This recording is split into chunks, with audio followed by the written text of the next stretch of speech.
నమస్తే అండి. కవిత గారు సొంత పార్టీ పెడతారు జూన్ 2 అని చెప్పేసి బాగా వార్తలు చక్కర్లు కొడుతున్నాయి. ఏంటి కుటుంబాల్లో ఈ విభేదాలు ఎందుకు వస్తున్నాయి అంటారు? అసలు ఒక కుటుంబంలో ఉన్న వాళ్ళు ఇలా ఇంతలా రాజకీయాలు వచ్చినప్పటికి కుటుంబాలు కూడా పక్కకి వెళ్ళిపోతున్నాయి అంటారా? ఈ రోజుల్లో ప్రతి ఒక్క కుటుంబంలో సమస్యలు ఉంటున్నాయి. ఆంధ్రప్రదేశ్లో జగన్ రెడ్డి కుటుంబంలో సమస్యలు ఉన్నాయి, అలాగే తెలంగాణలో కేసీఆర్ కుటుంబంలో కూడా సమస్యలు ఉన్నాయి. అక్కడ శర్మిలా గారు బయటికి వెళ్ళిపోయారు, మొన్న జగన్ రెడ్డికి వ్యతిరేకంగా ఆమె పనిచేశారు. అలాగే ఈరోజు కవిత గారు కూడా కుటుంబంలో ఏదన్నా కేటీఆర్ గారికి కవిత గారికి ఏదన్నా ఆధిపత్య పోరు ఏదన్నా కవిత గారి ప్రిఫరెన్స్ ఇవ్వడం లేదేమో కేసీఆర్ గారు, అందుకని బయటకు వచ్చేసి కొత్త పార్టీ పెడుతుందేమో. స్వాగతం, మంచిదేగా, ఎవరైనా ప్రజాసేవ చేయాలనేగా కోరుకునేది. బయటకు వచ్చి పార్టీ పెట్టి రేపు 2028 ఎన్నికల్లో 118 స్థానాలు పోటీ చేస్తే మంచిదే. అంటే ఆవిడ గెలిచే అవకాశాలు ఎన్ని వరకు ఉంటాయి అంటారు? ఒక పార్టీని చుడిపోయిన తర్వాత షర్మిల గారు ఫెయిల్ అయ్యారు కదా. ఈరోజు చాలా మంది పార్టీలు పెడుతున్నారండి. కేఏ పాల్ కూడా పార్టీ పెట్టాడు. కాకపోతే ఏంటంటే ప్రజలకి దగ్గరగా, మనసుకి దగ్గరగా ఎవరు చేరువవుతారో, ఎవరి హామీలు ఎవరి పథకాలు అయితే ప్రజలకి దగ్గర చేరువవుతాయో వాళ్ళే గెలుస్తారు. గతంలో కేసీఆర్ గారిని నమ్మారు, గెలిపించారు.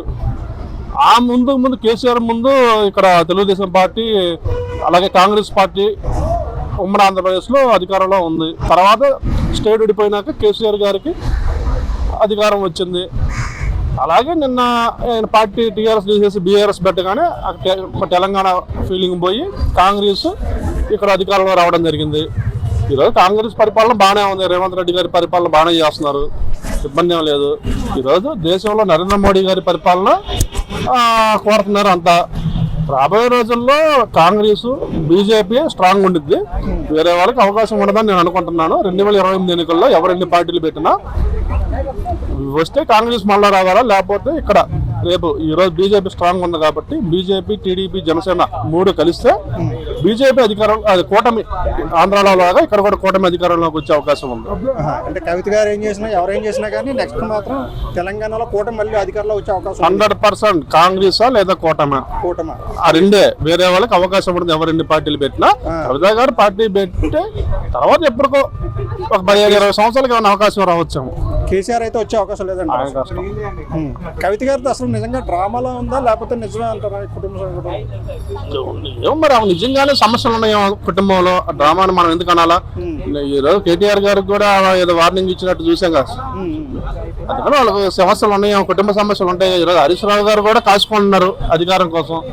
అటు అల్లుడు, ఇటు కొడుకు, ఇటు కూతురు, ముగ్గురు బీఆర్ఎస్ పార్టీలో ఎప్పుడెప్పుడా అని రెడీగా ఉన్నారు. అందుకని వాళ్ళ కుటుంబ గొడవలు ఈరోజు మంచు మోహన్ బాబు కుటుంబ గొడవల వల్ల ఎలాగ బ్యాడ్ అయ్యారో ఈరోజు వీళ్ళు కూడా కుటుంబ గొడవల వల్ల చెడ్డ పేరు తప్పితే లేదు. ఎవరెన్ని పార్టీలు పెట్టినా రాబోయే రోజుల్లో కాంగ్రెస్ అలాగే కూటమి ఇక్కడ రెండిట్లో ఏదైనా ఒకటే అధికారంలోకి వచ్చింది.